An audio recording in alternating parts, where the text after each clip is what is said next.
mbokk téléspectateur yu ITV ñu leen di dalal jàmm ci beneen numéro kennu askan wi tey jii ñu am mbégte dalal Cheikh Gueye moom mooy secrétaire général bu cadre unitaire de l'islam fii ci Sénégal Cheikh Gueye ñu lay dalal jàmm ci plateau kennu askan wi. El Hadj Malick maa ngi lay nuyu bu baax di la sant ci invitation bi nuyu ñi ñuy seetaan ñëpp.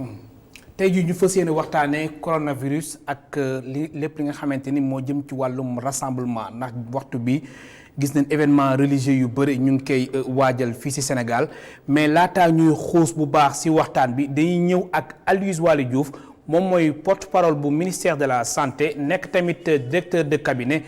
bu ministre bi amee wàllum wér-gu-yaram dañ koy déglu mu ñëwaat ci bilan bi nga xamante ni moo jëm ci wàllum coronavirus doogaa di ñëwaat ci plateau bi. tey ci jeudi 12 mars ministère de la santé et de l'action sociale. jëlee na ci Institut Pasteur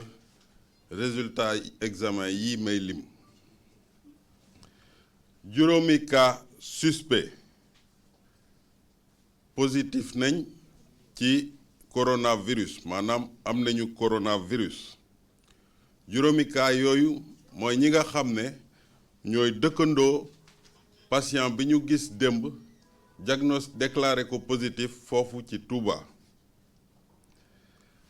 juróomi cas yi ñu ngi maladie infectieuse service maladie infectieuse pour seen traitement ci examen yi ñu def am na benn résultat boo xam ne benn cas suspect la bu ñëw négatif donc depuis le 2 mars 2020 nga xam ne ci la ñu am suñu premier cas Sénégal am na lu tolloog 10 cas confirmés au total. ci biir 10 cas yi ñaari cas fej nañ leen ba ñu génn juróom-ñetti cas muy 8 cas donc ñoo nekk actuellement sous traitement service maladie infectieuse ministère de la santé ak action sociale mu ngi ñaax askan wi ñu dal ba pare topp tegtal yi ñu leen di jox. alors Cheikh Gueye ñoo ko dégganoo Sénégal amaan na yeneen juróomeelu cas yu bees jëm ci wàllum feebar bii di coronavirus sa réaction lan lay doon laataa ñuy xuus ci waxtaan bi. waaw dina doon loo xamee ni du ñu bett ndax bi nga xamee ni coronavirus bi commencé na law ci àdduna bi ba léegi ñi ngi am xalaat ne dina xaw a bari Sénégal ndax Sénégal réew moo xam ni la nit ñi dañuy déplacé wu lu bari. di jóge bitim réew di voyager te it lu bari li ñu xalaatoon ne ñi jóge Chine rek ñoo ko fii indi yaakaar naa ni xaj niñ ko war a woon a jëlee ba jàpp ne am na feneen fu nit ñi di jaar di jóge Chine di fa jaar di ñëw ak surveillance bi nga xamee ni moom la laajoon aéroport xaj na mën na am teeluñu ko commencé waaye nag suñu système sanitaire nuru na ne li nga xamee ni nii xewagul na ci. mi ngi koy dabu di jël di trouver cas yi nga xamee ni moom moo fi am donc loolu tamit xaw na dal xel waaye it mënees na jàngat ne bu ñuy xool lii xew bitim réew doon na balaa boo xam ni du neex a téye surtout dëkk yoo xamee ni yu mel ni suñu réew yi la nga xamee ni seen système de santé xaw na am sooxe ndax lu mel ni dispositif bi nga xamee ni moom la ñu am Dakar. xaj na bu amoon ci région yëpp dinañ mën ñi nga xamee ni ñoom la ñuy xool di leen saytu ñu mën fa ñu ne jóge fa ñu bàyyi leen fa di leen fa faje ba ñu wér waaye nag nañ delloo lépp ci yàlla ñu xam ne balaa moom mosul jóg ci àdduna day dem ak di ñëw li nga xamee ni moo tax yàlla di ko def moom rek moo ko xam kon loolu tamit war nañ ko ci boole ndax ñun ay way ngëm lañ dañu war a jàpp ne lépp loo xam ne ni tegu na suñu kaw war nañ cee bay suñu waar ngir xeex ko waaye it delloo lépp ci yàlla. alors ko ñaan mu ñu ci dimbali. alors Cheikh Gueye gis nañ coronavirus bi dafa ñëw jamono bi nga xamante ni rassemblement religieux yi événement religieux yi. dafa tegloo fii Sénégal ginnaaw Porokhane ñu ngi xaar ziar général naka noonu ñuy xaar Kazu Rajab naka noonu Dakar Médina Gounass ak tamit rassemblement islamique am na tamit ay événements yu ñuy amal yéen waa cadre unitaire de l'islam est-ce que da ngeen jàpp ni rassemblement religieux yi dañ ko war a dàkkani ba jëmmi jamono. waaw d'abord Sénégal dëkku diine la donc diine dafa am solo ci nit ñi ci seen xalaatin ci seen dundin te rassemblement yooyu ngay wax soo ko seetloo bokk na ci li nga xam ne mooy dundal réew mi muy màggal yu mag yi muy yu ndaw yi muy kuréelu diine yi yëpp li ñuy organiser ku nekk am nga plusieurs manifestations mu doon ay jamono yoo xam ne ni nit ñi ci la ñuy dajee ci la ñuy laamisoo ci nga xam ci la ñuy ku ci nekk dem fa am loo fa jëlee ci xalaat ci xam-xam ci aussi gis ci sa gis-gisu àdduna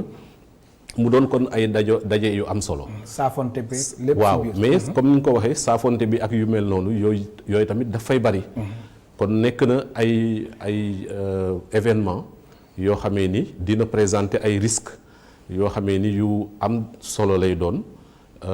bu fekkee ni nga xamee ni noonu la ñu war a taxawee wuñ ko moo tax nag ñu war a gën a insister ci taxawaay boobu kilifa yi li nga xamee ni noonu la ñuy dégloo information di xam li nga xamee ni moo xew ci àdduna bi ak menaces yi noonu lañ koy dégloo kon ñoom lépp lu ci war dinañ ci jël seen responsabilité waaye ñun li ñu xalaat mooy du ñoom responsabilité boobu moom la ñu mës a jël. donc kilifa yi donc ñu continuer di leen respecter ñoom ñooy suñuy guide ñoom ñooy ñoom la ñu dénk suñu bopp ginnaaw yàlla kon war nañu wóolu leen ci ni nga xamee ni noonu la ñuy doxale ci mbir mi waaye mais yaakaar naa ñoom déjà li nga xamee ni digal nañ ko nit ñi mooy respecter li nga xamee ni d'abord moom la médecin yi mooy recommandation yi mooy wàññi saafonte bi wàññi joxanto loxo bi wàññi di raxas loxo yi di set loolu it yàlla dimbali ñu ci lu bari ndax Sénégal ñu fonk jàpp lañ fonk sangu donc te loolu yàgg na fi cosaan da fi am na sax ay ci archives yi yoo xam ne dañu wane ni ñun ay siècle avant ñun loolu dañ ko xam dañuy sangu maanaam cet tamit sax na fi même si ku nekk gis na tamit ne réew mi bu nit ñuy setee seen boppit mbedd yi ak yenn bërëb yi moom dina ànd ak loo xamee ni dina mën na jur jàngoro loolu tamit ñu gën ci ñaax nit ñi ngir lépp lu ñu doon seet benn yoon ñu yokk ko bu baax a baax ba tax bu ñu demee ci événement yooyu tamit ñu fexe li nga xamee ni mooy feebar bi bañ faa jóge law loolu surtout moom la cadre unitaire doon fësal lépp lu ci kilifa yi digle rek ñu topp leen ci xam ni loolu moo gën ci ñun te ñu fagaru aussi ni nga xamee ni noonu la ñu ko demandé. mais monsieur Guèye situation bi fu mu toll nii. est-ce que waruñu dàq événement religieux yi wala déet lan nga gis ndax gis nañ ziar général bi mu ngi ñëw gis nañ tamit laay niñ seen événement bi seen appel bi mu ngi ñëw Kazu Rajab mu ngi ñëw rassemblement islamique ak dàq bi. yéen waa cadre unitaire seen position lan la exactement. ñun suñu position mooy jox suñu bopp suñu kilifa yi mooy li nga xamee ni nii moom la ñu am ci ay éléments d'analyse di ko am fii ci réew mi ñu dégg ko léegi ci docteur Diouf ñu koy am ci bitim réew ni ñu ko amee noonu lañ ko amee ñoom kon li nga xamee ni moo ci gaañ nit ñi ak li nga xamee ni moo ci njariñ xam nañ ko kon buñ ca tollee lépp loo xamee ni décision la bu gën pour man dinañ ko jël léegi li ñuy bañ mooy. mais bis yaa ngi dem de. waaw ñu bañ a aussi confondre vitesse ak précipitation wala alerte ak panique. ñaar yooyu dafa xaw a jegante mais bokkul. fi mu nekk nii ñëpp la ñu war a alerter wax leen li nga xamee ni moom la feebar bi mën a jur. wax leen aussi li nga xamee ni moom la ñu war a def ngir. moytu ko waaye ñu bañ aussi ne nit ñi bu kenn génnati. bu kenn liggéey bu kenn dajaloo su ko defee dëkk bi day taxaw lépp kenn dootul jàng kenn dootul liggéey. boobaa dañuy jaxasoo dootuñu lekk dootuñu naan te loolu tamit moo gën a dangereux encore que virus bi ci boppam ak ni nga xam ne noonu lay tase. alors tey si ngoon gis nañ ministre de la santé et de l'action sociale Abdoulaye Diouf Sarr mu demoon seeti Serigne Bass Abdou Khadre Mbacké porte-parole du khalife général des Mourides. est-ce que yaakaaroo état au Sénégal muy si disposition di waxtaan ak bu baax kilifa diine yi ngir ñu mën a dàkkañ événement yi. waaw loolu daal moom mooy solution bi maanaam mooy lépp kilifa yi nga xamee ni ñoo yore état ak kilifa yi nga xamee ni ñoo yore diine yi Sénégal dañoo am cosaanu jaxasoo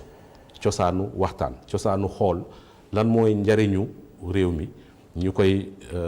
koy diisoo di ko waxtaanee di ko jëf. kon nag loolu bu fekkee ci kii daje boobu ci loolu la inscrire ñu koy def tout le temps ci lu ñu yëg ak ci lu ñu yëgul seen diisoo yooyu kon nag mën nañoo rek wóolu leen ci ne xaj na buñ ci yeggee décision bi mu laaj ci jàngat yi nga xamee ni moom lañ jàngat ñoom dinañ ci yegg waaye comme ni ma ko waxee rek ñu bañ a gaawantu ndax même dëkk yi nga xamee ni ñoom la ñuy roy ci yenn yi tëbuñu tëb rek tëj lépp dañoo toog xool saytu ko xool fan la menace yi toll fu menace yi toll ñu teg benn pexe boo xamee ni moom moo tolloog menace boobu lu ko mooy tamit comme ni ma ko waxee mën na jur loo xam ni bu fekkee dañoo ne na lépp taxaw loolu ñun déjà réew yu mag yi àttanuñ ko comme niñ ko gisee fi mu nekk nii nga xamee ni ñoom ñëpp seen économie yi ñi ngi nërmeelu suñu réew moom moo ko gën a attandadi kon nag loolu it war nañ ci bàyyi xel. alors si sa gis-gis ban approche la état wu Sénégal war a indi waxtaan ak kilifa diine yi ngir fekkee ni dafay jël décision ngir dàq événement yi ban approche la état bi war a teg ci table bi. waaw d'abord kilifa yi nga xamee ni ñooy saytu dëkk yi nga xamee ni moo fa la événement yooyu di amee. fu ci nekk bu ñu ko fàttee état ba ma nga fa ak structure sanitaire ya fa nekk ak médecin chef ya fa nekk ñooñu am nañ taxawaay boo xam ni duñ ci réeroo dara ak kilifa ya fa ne muy kilifa diine yi kon déjà ci espace yooyu ci boppam am na ay waxtaan yu ciy dox décision yu mag a mag nag bu ci naree am dans un sens wala dans l'autre loolu kilifa yu mag yi ñoo koy jël. kon da nga jàpp ni dogumal da nga jàpp ni njiitu réew mi président Macky Sall war na mën sol dàllam dem ci kër kilifa diine yi waxtaan ak ñoom au-delà du ministre de la santé et de l'action sociale. li ma bëgg a wax foofu mooy buñ ca tolloo ba mu xamee ni ay décisions yu grave lay laaj parce que comme ni ma wax annuler màggal wala annuler gàmmu pour communauté bu mënti doon décision bu grave lay nekk mais wér-gu-yaram. ak yeneen enjeu mën na ko jar kon nag suñ ca yeggee yaakaar naa ni même bu fekkoon président de la république demul toog ak ñoom waxtaan it ñoom bu ñu gisee ne lii dafay lor seen ay propre taalibe kenn du leen ca jiitu kon nag mooy li ma wax rek maanaam kóolute googu nga xamee ni mooy cosaanu réew mi ci wóolu leen loolu war nañ ko mën a continuer. alors yu mel nii beesut maanaam même temps colonial peste amoon na fi ba nga xamee ne waa réew mi dajaloo taalibe yi surtout mu xewoon Ndar dañoo tubaab bi dafa wax lu ne pour suñu mag ñi ñàkku ba nga xamee ni dañoo bañ a ñàkku maam Alaaji Maalik ci boppam demoon na joxe loxoom ñàkku ngir nit ñi ñimee ñàkku maanaam ay épidémie ni ñu koy gérer kon xam nga ni yàgg na fi mais comme lii nag amagul pexe amagul ñàkk amagul paj moo xamee ni mënees na lii ak lii protocole bi ngay jaar pour faj loolu moo tax ñu war ci gën a def attention pour li nga xamee ni moom lay lor feneen muy Italie muy France ak Chine ak yeneen mu bañ a yegg si fii. alors ministre de la santé et de l'action sociale Abdoulaye Diouf Sarr suba incha allah si àjjuma ji dina dem Touba xool situation bi foofu mu toll ñu njorti ni aussi dina gise tamit ak xalif général des Mourides sëñ Bassirou sëñ Mountakha Mbacké alors est-ce que tamit foofu décision mënu fa jógee. waaw lu comme ni ma ko waxee sànq rek lu mën a nekk la décision dans un sens wala dans l'autre ndax. comme ni ma ko waxee sëñ lu mel lu toll ni àjjuma xam naa Touba ku fa dem di nga fa fekk nit ñu bari. pour le moment soo gisee nit ñi bëgguñu tamit ku leen di maanaam forcer parce que xam nga Sénégal dafa gëm. surtout taalibe dafa gëm dëkkam bi nga xamee ni fa lay màggale gëm événement yooyu xam na ñoo xamee ni da leen di jaral même bu ñuy dem te dee sax mu jaral leen ko. kon loolu boobu imaginaire. foog ñu waxtaan ak ñoom tamit. voilà loolu tamit. sensibiliser leen dafa laaj ñu bañ a am même approche wala ñuy importer ay approche yoo xamee ne ci bitim réew jóge lu waa bitim réew def rek ñu def ko ñu moytu loolu ndax li nga xamee ni nii moom la ñuy gëmee ñun ba tey wuute na ak li nga xamee ni moom la ñuy gis feneen kon suñu approche pour prévention ak pour maanaam fexe ba law gi nga xamee ni moom lay law feneen du ko def comme fii loolu dañ ci war a xalaat ak teey ak intelligence ak aussi waxtaan ba nga xamee ni décision buñ koy jël dana fekk xol yëpp ànd ci comme ni ci xel yi àndee. alors mbiru xol la aussi. waaw li nga wax tamit lu am solo kon est-ce que jotul njiitu réew mi président Macky Sall si boppam def le tour dem si kër kilifa diine. xam naa daal loolu dama bëgg a waxloo mais. ndax man dama jàpp ni loolu lu am solo la daal na situation bi fu mu toll nii daal ñaanuñ ko yàlla mais chaque jour affaire yi daal muy gën a doy waar daal. est-ce que jotul njiitu réew mi tamit chaque jour mu gën a doy waar. même loolu dama bëgg ñu taxaw ci. soo xoolee ba léegi réew mi 10 cas moo fi am. ci li ñu gis. man dama doon ragal sax ak 71 juróom-ñaar fukk ak benn. ñoo xamee ni ñu ngi koy xalaat ci ñoom. voilà c'est ça. waaye man comme ni ma ko waxee yaakaaroon naa ni heure bi ak ni Sénégalais yi di bouger. dinañ dépasser fii dinañ dépasser loolu moo taxoon ma mosoon jàpp sax personnellement que ne xaj na ñun dañoo amul instrument yi pour gis fépp ci réew mi comme ni ñu koy gisee ci waaye loolu yëpp. li nga suñu kilifa yi yor mbiru santé dañ leen jox confiance ñu ba nga xam ni du ñu def aussi li ma sentir sama benn xarit di ma ko wax sànq ci yenn dëkk yi ne fi mu nekk nii ku dee rek. ñu ne corona la. loolu tamit il faut que ñu moytu ko. parce que c'est important. waaw parce que en général ñi dee ba pare du ñu dem xool leen daan ne est-ce que corona la moo leen rey wala déet. donc loolu tamit ñun yàlla ba léegi mi ngi ñuy musal nañ ko ci sant bu baax 10 cas lañ amagum ñuy espérer ak ay cas yu négatif yu bëri. yoo xamee ne biñ ko saytoo négatif na. donc loolu. mais 71 yooyu ñu wax juróom-ñaar fukk ak benn yi loolu. léegi 71 yooyu da nga bëgg a wax ni day positif. mboxuma loolu de. waaw waaye waxuma loolu de comme xamaguñ ci dara. xamaguñ daal nañ ci tey mais même bu fekkee lu am la. comme ni ñu ko waxee am nañ ay structure pour le moment yoo xamee ni mbir mi dépassé gu leen ñi ngi koy gérer ni nga xamee ni noonu la ko laajee ba tax résultat yi nga xamee ni ñi ngi ko ci amagum yu am solo la. donc loolu it dañ ci sant yàlla di ci féliciter ñi nga xamee ni ñoo am taxawaay boobu. fu ñu toll nag daal di koy évaluer xool. seet beneen taxawaay ban lañ ciy am. alors gis nañ aussi imam yi ak ulema yi ñoom tamit mbir mi soxal na leen comme ñu mu soxalee sénégalais yëpp gis nañ keroog ministre de la santé ba mu demee institut islamique ba imam yi aussi jël dogal ni si seen sermon. ajjuma yi dinañu waxtaan ci mbirum coronavirus même dem tamit Saint-Louis nee nañ suba incha allah si ajjuma ji imam yi fa nekk dinañ ko waxtaanee est-ce que tamit jotul sensibilisation bi mu gën a law bu baax a baax. surtout imam yi nga xamante ni nit ñi dañ leen di déglu bu baax ak ñu gis tamit imam Cheybatu mu woo médecin ci biir xutbaam pour médecin bi ñëw expliquer nit ñi kon mu wane ne du état bi rek moom moo am taxawaay ñëpp a si war a jàpp communauté yëpp ñoo ci war a am taxawaay menace bi toll na noonu donc te Sénégal ni mu bindoo am na ñu gën a déggal que état bi soo ko seetloo. noonu la suñu dëkk taxawee donc ñooñu nag war nañ cee bay seen waar te effectivement comme ni nga ko waxee Ligue des imams et oulémas ñoom am nañ ci taxawaay bu am solo def nañ ci déclaration ànd kook waa AIS ak kuréelu diine yi. ku ci nekk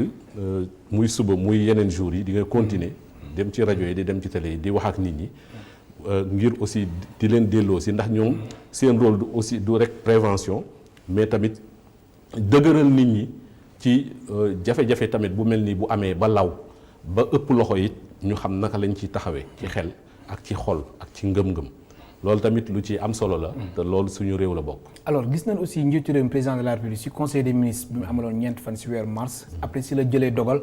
que lu ci mel ni journée internationale de la femme. lu ñu ci prévoir woon yëpp ñu arrêté ko nu ñu ko defee ci loolu journée internationale de la femme est-ce que tamit état bi warul jël décision que ginnaaw su waxtaanee ak kilifa diine yi ñu reporter ko encore une fois événements religieux yi. waaw comme ni ma ko waxee rek fuñ ca yegg rek la ca war ñoom dinañ ko def parce que yaakaar naa ni par exemple fi mu nekk nii li ñu annulé journée de la femme. effectivement taxut ñu annulé conseil des ministres. waaw loolu dëgg la moom. xam nga nit ñi ñu ngi donc dañ koy hiérarchiser rek. maanaam fu mu toll. fu menace bi mais journée internationale de la femme aussi xumbaay yu bëri woon na de. daana am xumb xam nga soo ko toppee noonu. cours lycée yi cours école yi da nga koy arrêté. da ngay arrêté waa université daje lépp ngay arrêté moo tax may insister ci ñu bañ a paniquer loo nit ñi. maanaam ñuy alerter rek. ci xool naka la mbir mi di évoluer. su fekkee évoluer na négativement nga xam ni mi ngi commencé ëpp loxo ñu jël yeneen mesures yu gën a radical loolu ku nekk dina ko mën a nangu mais fi mu toll nii ci réew mi man ci sama xalaat tollooguñu foo xamee ne dañuy précipité wu def li nga xamee ni nii moom la ñëpp di xalaat maanaam muy benn daje dootul am na ñëpp toog seen kër bu kenn liggéeyati loolu tamit bu ñu ko defee du baax. alors cadre unitaire bi jëm ci wàllum islam fii ci Sénégal mu am kër kilifa diine yu bëri situation bi lan la def ci yéen. waaw ñun déjà taxawaay bi nga xamee ni d'abord cadre unitaire benn kuréel la goo xam ni. très bien comité scientifique yi nga xamee ni ñoo nekk ci réew mi ci Laayeen. donc comité scientifique Laayeen comité scientifique Tivaouane muy cellule Zawiya Tidiane. Rawdu Rayaahin ak yeneen kuréel ak ay association islamique yu bari muy jamaatu Ibaadu Rahmaan yëpp ñoo ko bokk donc taxawaay bi nga xamee ni moom lañ bëgg a am mooy di fexe li nga xamee ni mooy modèle wu Sénégal ci dëkkandoo gu rafet. ci nekkandoo gu rafet. respect des valeurs aussi. respect valeurs yi. respect yi njàngale suñu mag yi yëpp ñu gën koo jëmmal gën koo ba te ñëpp jàpp ne loolu moo tax réew mi nekk réew mu dal. Sénégalais yi bëggante Sénégalais yi di demlante daanaka ñëpp bokk loolu yëpp modèle la boo xam ni moo ñu sàmm modèle boobu nag bu ñu sàmmee ñun nit dañ ko war a sàmm bu ñu ko sàmmee jox ko suñuy doom ñoom it ñu yóbbu ko ba jox ko yeneen génération yi loolu moo tax a jóg cadre unitaire kon lu mel nii bu amee ci réew mi war nañ ci am taxawaay bu mat sëkk maanaam di wax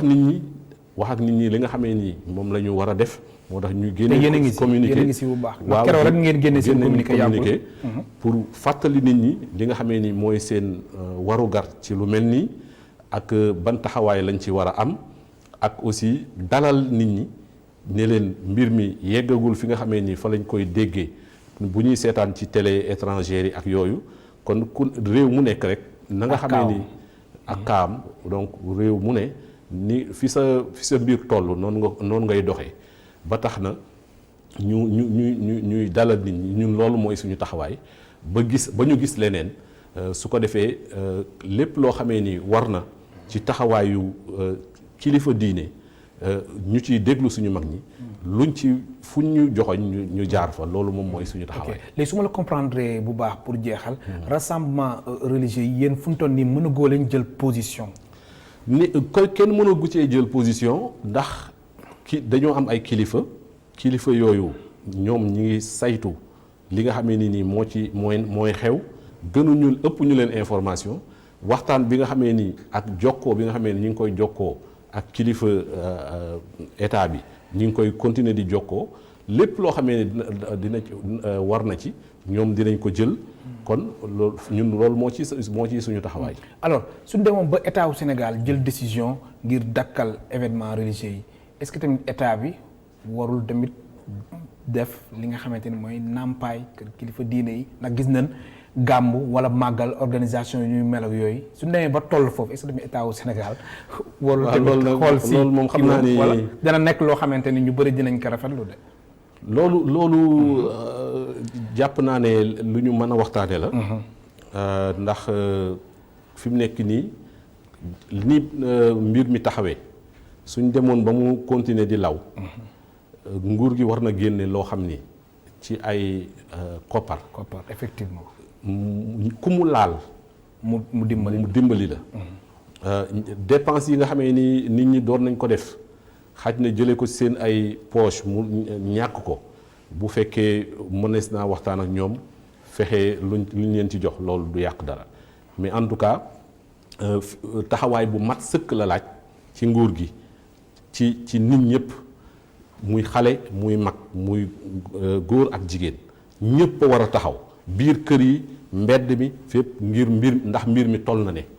waaw bu fekkee nag mbir mu toll nii dafa song réew yëpp suñu réew bokk ci réew yi nga xam ne ni moom la song war nañoo am taxawaay boo xam ni day jëmmal suñu cohésion sociale bi nga xamee ni moom la ñu mos di wax ne Sénégal moom mooy force am loolu ci boppam lu mel nii lañ ko mën a jëmmale lañ ko mën a wonee su ko defee ku nekk jàppanteeg sa morom ñu xeex ko buñ ko xeexee ba mu dem ñu continuer dundaat yi nga xam ne noonu lañ doon dundee te mën na aussi fexe jàppale ñu ba ñu changer suñu taxawaay changer suñu toogaay ndax défi bu bees bu ñëwee ci réew toujours day tax nit ñi changer seen toogaay ngir mën koo fànq. docteur Cheikh Gueye man lay gërëm bu baax di la sant ma fàttali ni yow yaay secrétaire général du cadre unitaire de l'islam au Sénégal ñu doon waxtaanee événement religieux yi nu mu tombeek ak coronavirus bi ñu lay gërëm bu baax di leen sant mbokk téléspectateurs yi ñu leen jox dig daje suba incha allah si ITV.